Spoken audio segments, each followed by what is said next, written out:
So there will be participants will be seeing it on YouTube also, and this is getting recorded. So then there will be a lot of views later on also.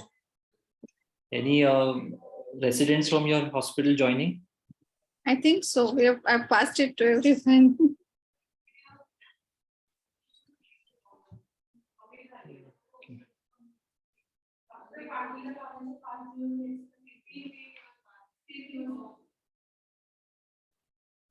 Okay, then should we start with the program? Then it's already 8:30, so that Sure, we'll finish it on time.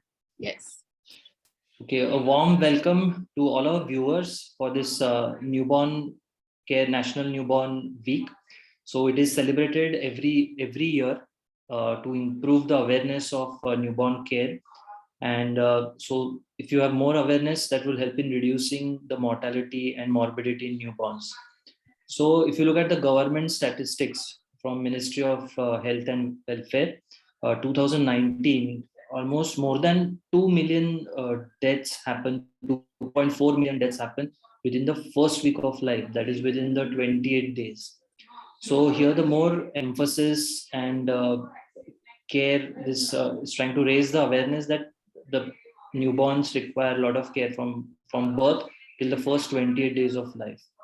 So there are a little bit of interventions which go a long way in preventing neonatal mortality and morbidity, some of which are giving colostrum to the baby, starting breastfeeding immediately, keeping the baby warm, and delayed cord clamping, kangaroo mother care. So these are some areas which they are focusing today. So the theme for the National Newborn Week is home care of newborns in urban areas. So in even urban areas, we need to take special precautions, like the children, babies should not get infections. They should be all vaccinated, and the vaccination is complete. So these are the few things and few interventions which will help in reducing the neonatal mortality and morbidity. So today we have a very senior consultant from Mumbai Fortis Hospital, Dr. Jesal, who has completed her training, and she has also done neonatal intensive care fellowship and PICU fellowship from the Sick Kids Hospital, Canada. So currently she is working as a senior consultant since last more than 20 years at Fortis Hospital, Mumbai. She is also a guide and mentor to various students, fellowship students, DNB students, and her passion is about nursing education and nursing academics. So she is very passionate, and she is playing a central role in conducting a lot of workshops, training for nurses, along with IIP and pediatric critical care chapter of IIP. So she is also has special interest in simulation based training and education. So she's playing a pivotal role in nursing education in our country. So with this introduction, I welcome Dr. Jesal for this lecture. Thank you, ma'am. Should I start? Yes, you can start. Thank you, Dr. Ashish, and the whole Maha NNF, the organizing committee, to give me this opportunity. The BPD is a very, very, kind of favorite subject to all neonatologists, because every day, every year, every week, we all think that what can we do so that we can actually prevent the BPD in the babies, because one of the morbidity is BPD, which is very common when we start managing more and more premature babies.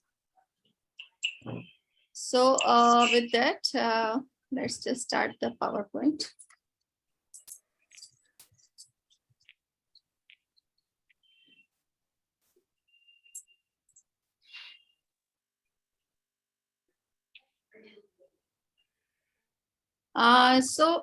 In terms of the BPD, the bronchopulmonary dysplasia still remains the most prevalent long-term complication in the surviving extremely preterm infants. It contributes to almost 45% of the case fatality. It is associated with significant healthcare utilization in infancy and beyond. Recent advances have improved the survival of extremely low birth weight babies, but it has not improved the outcomes. So the definition, I think the the people started describing the definition of the BPT from 1967. It was described as a severe lung injury in relatively mature preterm infants. And then from there, the things evolved. So what is the current definition? National Institutes of Health in the Office of the Rare Diseases constructed the first severity-based definition of PPT in 2000 as a mild, moderate, severe, according to the respiratory support provided at 36 weeks post-menstrual age among very preterm infants treated with supplemental oxygen for at least 28 days. The most recent publication is in 2019. Dr. Jesal, Yeah. the slide, can you play the slideshow? Because the slides are not changing. Okay. Do the slideshow from. Sure. So the slideshow and from the start. Yeah, from the start. Is it moving? Can you change the slide? I changed. Is it moving? No, it did not move. Okay. You yeah, or now we have the introduction slide. Now it changed. Okay. I'll just share one more time. Okay.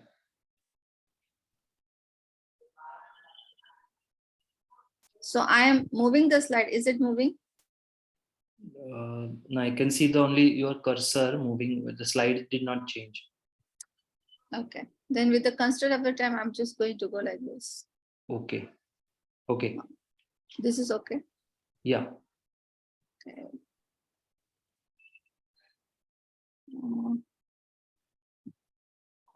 Is it moving now?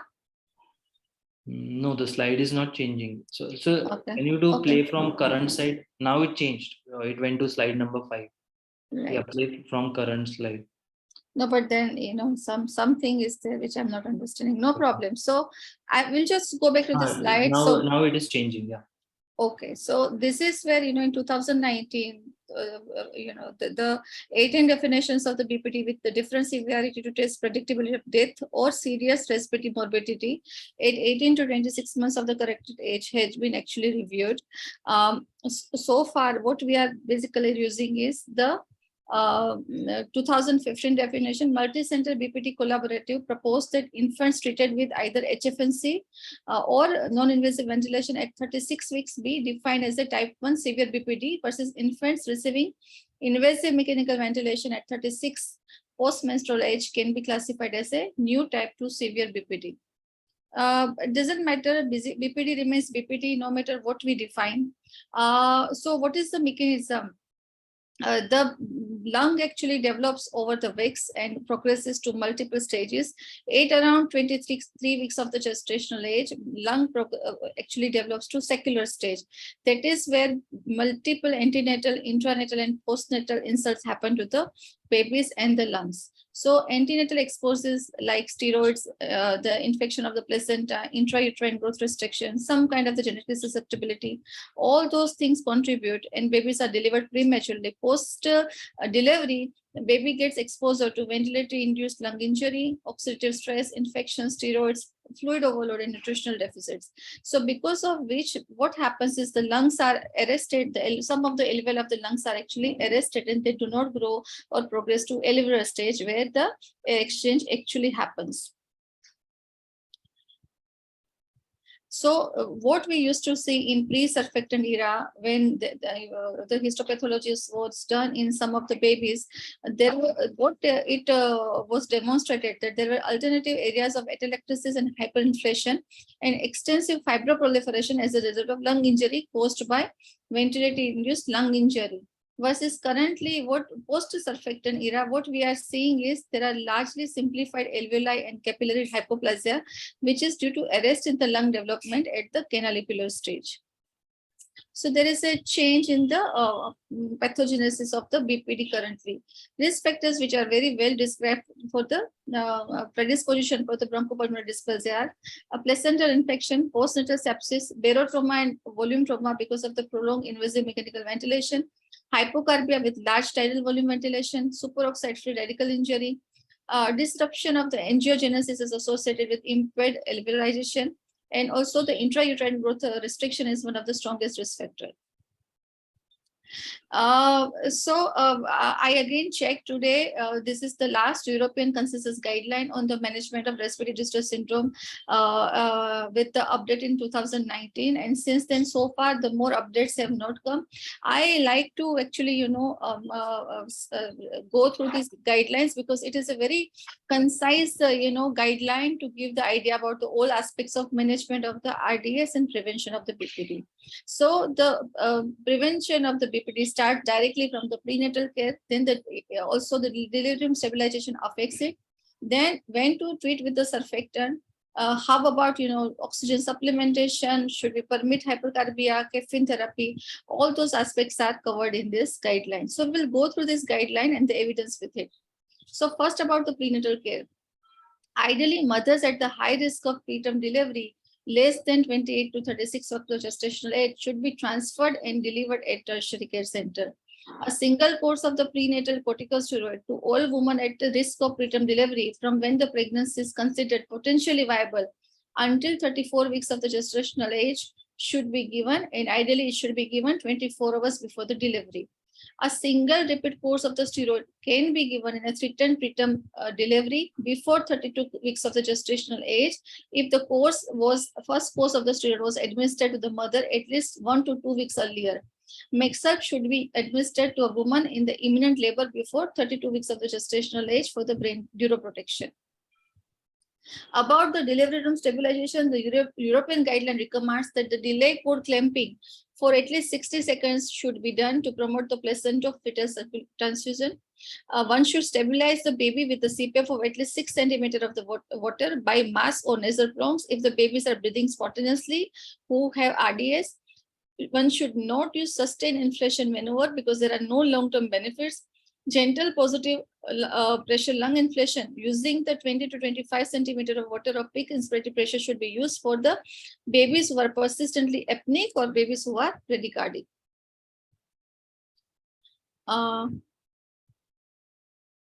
When to give the surfactant? Babies with the RDS, premature babies with the RDS should be given surfactant. Surfactant should be given in the delivery room itself if the baby is needing intubation for the stabilization. Babies with the RDS, when the FI2 requirement is more than 30% on the CPF of at least 6 centimeters of the water, should be given surfactant.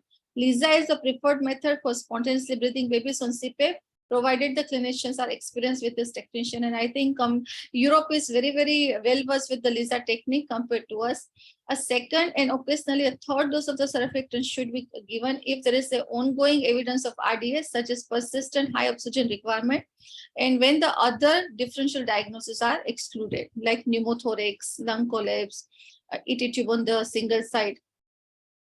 About the oxygen supplementation beyond the stabilization. In preterm babies receiving oxygen, the saturation target should be between 90 to 94%. Non-invasive respiratory support, CPAP should be started from the birth in all babies at risk of RDS, such as those less than 30 weeks of the gestational age who do not need intubation for stabilization. One should give CPAP using short binasal prongs or the mask with the starting pressure around 6 to 8 centimeters of the water and should individualize depending on the clinical condition. CPAP with the early rescue surfactant is considered optimal management for the babies with the RDS. If the babies are intubated, then babies can often be extubated to CPAP, HFNC, or the BiPAP immediately following surfactant, and judgment needs to be made if individual baby will tolerate this or not.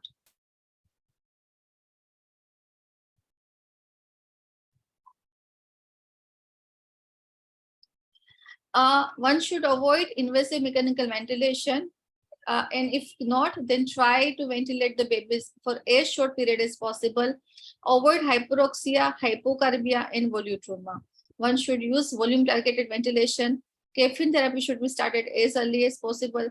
Systemic steroids should be considered to facilitate extubation after 1 to 2 weeks if the baby remains ventilated. If the preterm baby is receiving oxygen, the target saturation should be 90 to 94%. One should not forget about the supportive care. Body temperature should be maintained at normothermia. One should start parenteral nutrition immediately as soon as possible. One should restrict the sodium during the early transitional period. I think one need to monitor the serum sodium levels if possible and adjust the sodiums accordingly. Men should be started as early as day 1. Antibiotics should be used judiciously and they should be stopped early. In the NICU, we cannot have the antibiotic free time, but number of the days baby is antibiotic free is basically the victory days. So one should should not stop thinking that what if I stop the antibiotic and baby will develop the sepsis. Hemoglobin should be maintained at acceptable level. One should monitor pain and discomfort, and one should provide non-pharmacological as well as pharmacological maneuvers to reduce the pain to the babies. I think this is the only thing which I learned at the end of my training. The clever person solves the problem, but wise person avoids it. That is very much applied in the preterm nursery. If you can prevent the infection, you're 80% better. You're won right over there. So we have to be very aggressive about the infection control. Therapies which are under the evaluations for the BPT, which is the inhaled steroid, surfactant, cell therapy, macrolide, antibiotics. We will talk about all of those things in the subsequent slides. So this is the European standards of the care for newborn health prevention of BPT. So this is more like a revision of the same guideline. But it is very interesting, and most of these guidelines are based on either the systemic analysis or the meta-analysis published in the Cochrane, and we just have to adapt it with lot of ease because they have not been revised after 2019. So surfactant should be administered via thin intratracheal catheter if the FIT is more than 30% or using the Ensure. Use volume targeted ventilation and prefer to use synchronized nasal ventilation if the RDS is visible on CPAP. So far, I think many of us have even the BiPAP apart from the HFNC and CPAP in the NICU, but still we do not have synchronized NIV because most of the machines we currently use in the country, they are not equipped with the synchronization. So still this is something we have a kind of learning after this the infrastructure of the machines available to us. Caffeine should be administered from the day 1 or 2 after the birth. Vitamin A should be considered 5,000 international unit intramuscularly 3 times a day for week 1 to 4 after the birth. And again, I don't think vitamin A is our injectable format is available in last 3 to 4 years. If the mechanical ventilation is still necessary during the postnatal week 2, postnatal steroids should be considered. One can use dexamethasone at the lowest effective dose possible, and one should try to actually do every measure to reduce the rate of the nosocomial infection. One unit guideline on the prevention and management of the BPD is available. It should be regularly updated in your unit. Training on management and prevention of the BPD should be ensured, and institutional BPD rates are monitored together with the length of the hospital stay and use of the supplemental oxygen. I think this is one of the quality indicator for your unit, and that reflects in your bills also. So just let's look at the literature. So what about the caffeine? What is the evidence? So this was the publication in New England Journal of the Medicine published in 2006. What the inference is, the use of the caffeine from the first day of the life reduces the BPD rate by 36% in extremely low birth weight babies. Not only the BPD decreases by 52% if the caffeine was given on postnatal day 1 to 3, but it also improves the lung functions when at 11 years the same children were compared with the controls. So I think the wise thing is to start the caffeine as early as possible. Do not think that since baby is intubated and baby is on full ventilation, we will give caffeine later. Start as early as possible. Nebulized pentoxifylline decreases the production of the inflammatory cytokines. It has a significant immunomodulatory properties, but it did not reduce the duration of the oxygen supplementation. So it is still under the research and not the part of the standard practice. About the loop diuretics, I think many of the people uses the loop diuretics very freely. Furosemide as well as thiazides. It increases the reabsorption of the interstitial fluid. It may lead to the pulmonary vasodilatation, and it decreases the filtration of transpulmonary fluid and systemic vasodilatation. But what the concurrent meta-analysis says, enteral furosemide in the preterm at 3 weeks of the age resulted in minimal effect on the incidence of the BPD. And single dose of the aerosolite furosemide in preterm infants more than 3 weeks of the age found only transient improvement in the pulmonary function. So I do use the inhaled furosemide, and still you have to watch for the side effects of the furosemide, which is basically the hypokalemia. But the effect is very transient. So when you want to give it, for the transient effect, you can use it. We normally do not give more than 5 days. Early up to 7 days, the use of the systemic steroid in the BPD, the benefits of shorter time, it actually benefits the babies with the shorter time on the ventilator and reduces the incidence of the BPD. Adverse effects of the steroids are little high blood pressure, bleeding from the stomach or the bowel, perforation of the bowel, excessive glucose, hyperglycemia, and increased risk of the cerebral palsy on the follow. The early use of the corticosteroid, especially the dexamethasone, to treat or to prevent BPD should be curtailed until additional research has been performed. So this is not a standard practice. What about the late use of the systemic steroid? So benefits of the delayed steroid treatment included reduction in failure to extubate by day 3, 7, or 28 days. Also, it reduced the BPD at 28 days of the life and at 36 post-menstrual age. It also led to reduced need for the late rescue treatment of the dexamethasone, improved the discharge on home oxygen, and it improved death or BPD both at 28 days of the life as well as at 36 post-menstrual age. There was also a little trend towards the increased risk of the infection and GI bleeding, but it did not increase the NSC risk. So short-term adverse events can be easily manageable. And that's why if you think that you cannot extubate a very low birth weight baby with the RDAs around, in the second week of the life, then probably one can try the systemic steroid at that time, which is the part of your European guideline. Later than the 7 days, what about the inhaled use of the corticosteroid? These trials did not show any beneficial effect of inhaled steroid on death or BPD. In addition, safety of the inhaled corticosteroid was assessed in a very small number of the trials, and that's why more studies are needed. And that's why so far it is not a part of our current treatment. About the use of the steroid, inhaled steroid for the BPD, the meta-analysis was published. 38 trials were identified, 16 were included. The conclusion was the very preterm infants appear to benefit from inhaled corticosteroids with a reduced risk of BPD. It has no effect on the death or other morbidities and adverse event. But still, we are still waiting for the long-term data on the respiratory functions, growth, and developmental outcomes. This was another review published where they actually compared inhaled bronchodilators and inhaled corticosteroid and whether they improved the BPD outcome or not. The review was non-conclusive because of the lot of heterogeneity in the treatment responses.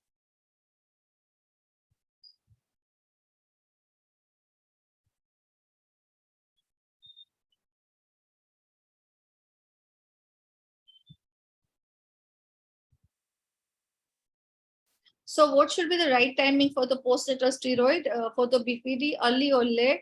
This was a retrospective, again, cohort study of the preterm infants who were treated with the low dose dexamethasone for BPD. Infants treated with the steroids at the day of the life between 14 to 28, which is a moderately late group, versus those who were treated between 29 to 42 days of the life, considered as a delayed late group, were compared. And the conclusion was, among the preterm infants at high risk of the BPD, delaying treatment with the postnatal steroids is associated with comparatively worse to short-term outcomes as compared to earlier treatment. An update on the diagnosis and management of BPD associated with pulmonary hypertension. I think this is the entity which everyone needs to keep in the mind. Secondary pulmonary hypertension is a common consequence of the BPD because pulmonary hypertension is secondary to your high PVR, and your high PVR is because of the lung not being, at their FRC because of the pathological changes in the lung parameters. Risk factors are extreme prematurity, IUGR, prolonged mechanical ventilation, use of the oxygen and PIH. This was the study which was published in the seminar of the perinatology, where they actually studied the 20 babies. 9 out of 20 infants showed the pulmonary hypertension. The 9 of the 20 babies who had the pulmonary hypertension, they showed cognitive delay compared to those who did not have a pulmonary hypertension. So among those with the PH, they are more predisposed to develop the sepsis and had a longer median duration for the hospitalization. So one need to, when you know that the babies are not coming off the oxygen, just don't look at the X-ray. If you have a facility, get the echocardiography done. And now more and more people are trying actually the sildenafil to try to see if it is helping to, get the babies off the oxygen or not. BPD and neurodevelopmental outcome, is there any correlation? The article was published in the seminar of perinatology in 2018. There was no difference in the Bayley scales of infant development, third edition composite scores between the patients with no or mild versus moderate to severe, or those scores between the patients on and off oxygen at the time of the discharge. The need for the oxygen at the time of the discharge is not associated with the increased risk of the adverse neurodevelopmental outcome in these patients.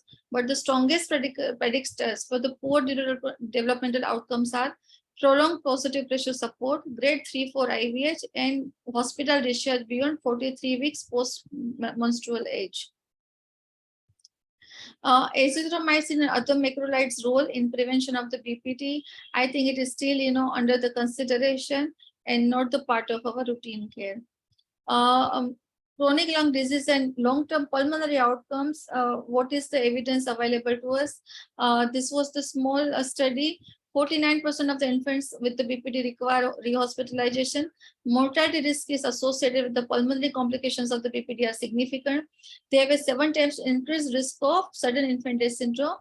And these children also have a compromised pulmonary functions and defenses, asthma-like symptoms, pulmonary hypertension, and exercise intolerance with the altered response to the hypoxia, especially in the first 1 to 2 years of the life. What about the effects of the permissive hypercapnia on pulmonary and neurodevelopmental sequelae in extremely low birth weight infants? This meta-analysis was published, including the 4 studies which enrolled total 693 participants. Pulmonary hypercapnia did not reduce the rate of BPD in extremely low birth weight babies. The rates of mortality, IVH, PVL, NEC, ROP, and neurodevelopmental outcomes were not different between the babies who had permissive hypercapnia when they were on ventilator versus those who did not. But there are another quite a few case, short cohorts which says instead of the number of the CO2, more important is basically the fluctuations of the CO2. So don't chase the number. So if your patient's CO2 is somewhere between 50 to 60, let it be. Keep on adjusting the ventilator, and trying to achieve a normal number is more harmful, and fluctuations are more harmful than a one, same number, which is, trending more or less in a similar way. So this is where I'm actually going to end. BPD is a very, very big topic actually. And I think I would love to talk about the nutrition in the BPD also, because that is where many of us, either fail or do not achieve our goals. But these are the babies who require a lot of nutritional rehabilitation. And one has to be very proactive and aggressive about, giving them good amount of the nutrition to get them better. Thank you, Dr. Ashish. Yes, thank you, Dr. Jesal. I think it was a wonderful lecture covering all the aspects of bronchopulmonary disease, which itself is such a complicated and topic. Thank you so much. So I had a few questions from my side. Is aerosolized furosemide available? I mean, or how do you use it? No, so separate preparation is not available. I use actually our injection only, and the dose is also same 0.5 milligram per kilo. So what happens if you use it routinely, then you will know that the lung compliance changes. So there are babies who are borderline, not coming off the oxygen, or not coming off the ventilator, where a very short course of the inhaled furosemide twice a day for 3 to 5 days really helps. But even inhale can lead to the hypokalemia and hypocalcemia. So if you're giving inhale, you still have to check your potassium. But I have used a lot, and again it is just sometimes you just want to push them to get extubated. So this is the time where it really helps. And somehow I unconventionally, personally, do not like to give a systemic steroid to anyone. So that is where these are all small tricks. I just wanted to ask you, how do you choose which premature baby to give dexamethasone? I mean, when to give, and what regimen are you following? So traditionally, we all follow the DAT protocol. And as a all pure neonatal souls, we all sort of, we have our own mental inhibition not to give steroids with the BPD. But the European guidelines says if you do not, because most of us end up previously in the past, most of us ended up giving the DAT protocol, after 4 weeks, 6 weeks, when you know that baby is by all means ready to go home, but they are oxygen dependent. But the European guidelines said that, do not wait till that time. So if your baby is dependent on the ventilator and you have ruled out the other reasons like HSPD is not there, pneumonia is not there, lung collapse is not, it's purely because of your, your RDAs, which is, now evolving into the chronic lung disease, and baby is not coming off the ventilator, you have failed the extubation, then giving the trial of the steroid after, in the end of the second week of the life would be something which is very much recommended. Somehow nowadays we are not landing in this situation because, if we are the nursery who are mentioning a lot of 24-weeker, 25-weeker, 26-weekers, maybe. But otherwise, with the 27-weekers and onwards, we are very successful in doing Ensure and extubating them to non-invasive, ventilation very aggressively within, on the first, second, third day. So we have not, I have not used so much of the steroid, but that is the very standard practice in Europe. Because I had been visiting multiple centers in the Europe and they do give it routinely. Okay. And one last question, like you mentioned about having some unit specific guidelines for BPD. So can you give like an example, like what kind of guideline you're using in your unit? So two things I want to mention. One thing which you have not asked, the surfactant. I have given, now we are not needing to give, but I do give surfactant 1, 2, 3 without any hesitation in first 24 hours of life. Even as a neonatologist, sometimes we think that the cost is very high because, if you give 3 surfactant in a single day, your surfactant cost is extremely high, but it actually, you reduce the duration of the hospitalization later.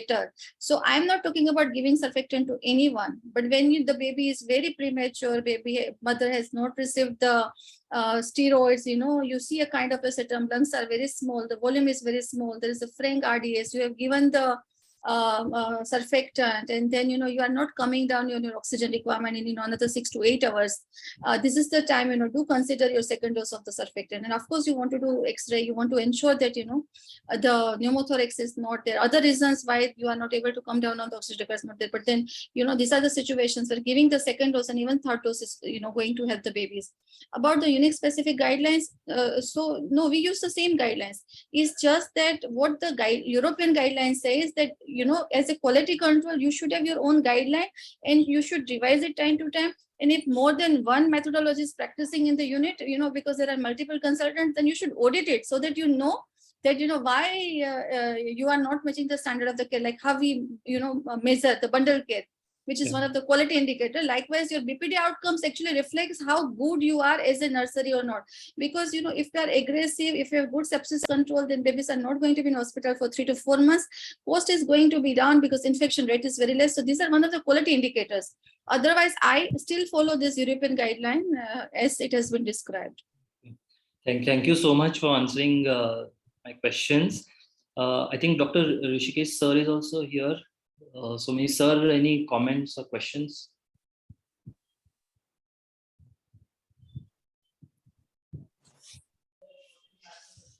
That was a very comprehensive talk. Thank you so much, Dr. Jesal. Thank you, sir, for the opportunity. Yes. So thank you so much, Dr. Jesal. I don't see any other question. There's one question coming. Dose of caffeine to be used. Hello, Dr. Mithun. The dose of the caffeine, I think we all follow what is described in the book, 5, 10, and 20. So if we are desperate and so it depends on your So in general, we really don't know yet what are the apneas which can be tolerable. They do not do any harm to the babies. But as a practical point, if I see a very severe apnea associated with the bradycardia, frequent requiring the stimulation, I worry that baby will have cardiac arrest, then I use the higher dose. In other way around, if the babies have a relatively stable, even if the frequent apneas but not requiring stimulation, resolving spontaneously and very brief, then I try to use the lower dose. The reason is the side effect of the caffeine. One is, tachycardia. So tachycardia will lead to the myocardial oxygen consumption. Then you have to give more calories to compensate for that tachycardia. So I don't like too much of the tachycardia as intensivist. So I always try to tailor the dose of the caffeine and do not just particularly pick a number 5, 10, 15. And then in the nursery, because we are prone to make the mistakes, I pick up the round number. I don't like write 7.2 milligram of the caffeine. So these are more of a practical points, but caffeine is the medicine. It is very helpful, but don't give it. Oxygen and caffeine, always, my mentor, Dr. Jonathan Hellman used to say, caffeine is a medicine. Once you start, does not mean that you should continue for, another 10 weeks and 12 weeks. Patient should earn the caffeine. So judicious use of the caffeine is very important. Start it, but then stop it also at some point of time. And then after stopping, if the patient develops the apnea, then it is justification, restart it after loading. And then even on the extubation, I give another loading because it is a very safe medication. So I play a lot with the caffeine, but again, more you drive, you become better at it. So these are, but book says 5 to 20 milligram per kilo.